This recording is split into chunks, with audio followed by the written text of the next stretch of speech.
Assalamualaikum warahmatullahi wabarakatuh. Saya Anastasia Sherly Privana dari BK Offering A8. Saya akan menjelaskan mengenai mekanisme pengubahan dalam konseling RIBT. Bahasan yang pertama adalah mekanisme pengubahan. Dalam konseling RIBT, konselor harus menciptakan suasana yang hangat, penuh pengertian, dan menumbuhkan pengertian pada konseli bahwa mereka harus berpikir secara rasional, intelektual, menurut dirinya sendiri. Dalam proses konseling, konselor berpegang pada urutan A, B, C, D, E. Dalam hal ini, A bukanlah sebab dari C, melainkan B terhadap A menjadi sebab timbulnya C. Jika B irasional, maka C akan tidak sesuai dan tidak wajar. Namun, jika B rasional, maka C akan wajar dan sesuai.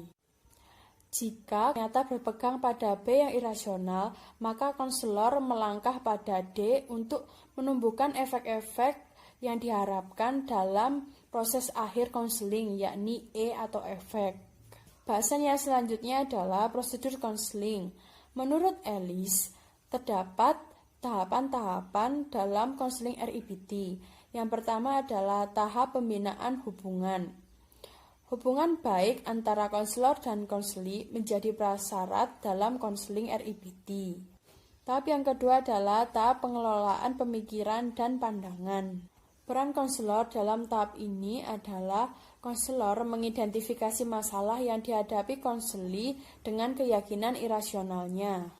Peran konselor yang kedua adalah mengajari dan memberikan informasi mengenai teori ABC. Peran konselor yang ketiga adalah konselor mendiskusikan masalah bersama konseli dengan menunjukkan arah perubahan dari keyakinan irasional menjadi rasional yang hendak dicapai dalam konseling.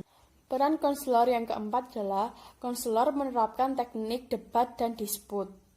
Tahap yang ketiga adalah tahap pengelolaan afektif dan emotif. Peran konselor pada tahap ini adalah konselor meminta kesepakatan penuh konseli atas arah perubahan-perubahan yang terjadi pada konseli. Peran konselor yang kedua adalah konselor memelihara suasana konseling dengan menggunakan teknik humor. Peran konselor yang terakhir adalah konselor menerapkan teknik-teknik relaksasi. Tahap yang keempat adalah tahap pengelolaan tingkah laku. Peran konselor dalam tahap ini adalah yang pertama, konselor menganjurkan konseli untuk berbuat dan memberikan masukan. Peran konselor yang kedua adalah konselor memberikan teknik modeling kepada konseli.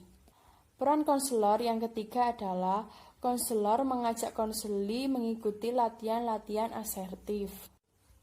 Peran konselor yang terakhir adalah konselor mengajak dan menuntun konseli untuk membuat kalimat-kalimat yang rasional. Bahasan yang selanjutnya adalah teknik-teknik konseling.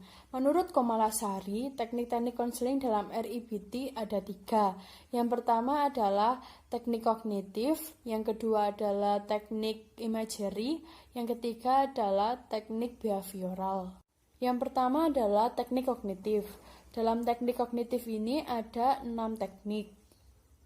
Yang pertama adalah disput kognitif, kemudian analisis rasional, kemudian disput standar ganda, skala katastrofi, devil advocate, dan membuat frame ulang. Yang kedua adalah teknik imagery. Dalam teknik imagery ini terdapat 3 teknik. Yang pertama adalah disput imajinasi, yang kedua adalah kartu kontrol emosional, yang terakhir adalah proyeksi waktu. Teknik yang ketiga adalah teknik behavioral. Dalam teknik behavioral terdapat 6 teknik. Dalam teknik behavioral terdapat 6 teknik. Yang pertama adalah disput tingkah laku, peran rasional terbalik, pengalaman langsung, menyerang masa lalu, dan pekerjaan rumah. Sekian penjelasan dari saya mengenai mekanisme pengubahan dalam konseling RIBT. Mohon maaf bila ada salah kata. Wassalamualaikum warahmatullahi wabarakatuh.